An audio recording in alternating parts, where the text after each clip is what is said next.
Update करेंगे आपको। बिजली की कीमत में ₹3.99 फी यूनिट इजाफे की मंजूरी का इम्कान। नेपरा अथॉरिटी तफसीली फैसला बाद में जारी करेगी। बिजली सारिफिन को आइंदा माह इजाफी अदायगियां करना होंगी। सारिफिन पर 15 अरब रुपए से जायद का इजाफी बोझ भी पड़ेगा। डाटा की इब्तदाई जांच पड़ताल के मुताबिक ₹3.99 बनता है। नेपरा की जानिब से बताया जा रहा है मार्च का FCA सारिफिन से ₹2.86 फी यूनिट चार्ज किया गया। अप्रैल का FCA मार्च की निस्बत ₹1.13 जून में ज्यादा चार्ज किया जाएगा। नेपरा के मुताबिक इसका इतलाक भी सिर्फ 1 माह के लिए होगा। इतलाक डिस्कोस के तमाम सारिफिन, मासफाए लाइफ लाइन सारिफिन पर होगा। इसका इतलाक के इलेक्ट्रिक सारिफिन पर भी नहीं होगा। अथॉरिटी डाटा की मजीद जांच पड़ताल के बाद अपना तफसीली फैसला जारी करेगी। आपको अपडेट कर रहे हैं।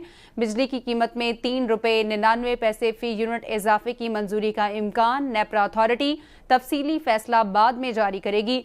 बिजली सारिफिन को आइंदा माह इजाफी अदायगियां करना होंगी। सारिफिन पर 15 अरब रुपए से जायद का इजाफी बोझ पड़ेगा।